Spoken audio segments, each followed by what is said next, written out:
everyone, welcome on Aviation AME. In this video, I am talking about how to disassemble a aircraft, a basic order of disassembly.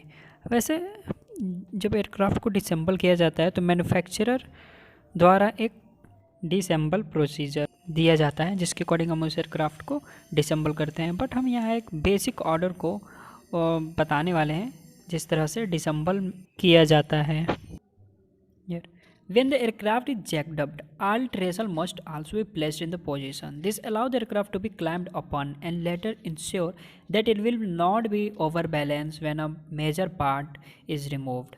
Whilst the manufacturer instruction will give the detail for a specific aircraft, the following sequence of dismantling gives an idea of the correct order of disassemble. तो इसमें ये बताया गया है कि पहले तो हम एयरक्राफ्ट को जैक्ड अप करते हैं, फिर जितने भी ट्रेसल्स होते हैं उनको हम उनके पोजीशंस पे लगाते हैं और एयरक्राफ्ट को एक अच्छे पोजीशंस पे लगाते हैं। उसके बाद हम मैन्युफैक्चरर डिसेंबल प्रोसीजर के अकॉर्डिंग डिसेंबल करते हैं। यहाँ पे डिसेंबल एक ऑर्डर दी गई है। फर्स्ट हम मेन प्लेन को रिमूव करते हैं, देन टेल यूनिट को, उसके बाद अंडर कैरेज यूनिट को, एंड देन सेंटर सेक्शन को, एंड लास्ट फ्यूजलेज सेक्शन को हम रिमूव करते हैं, डिसेंबल करते हैं। और reassembly is the reverse order of disassembly and all part must be cleaned, protected and serviceable prior to the their installation.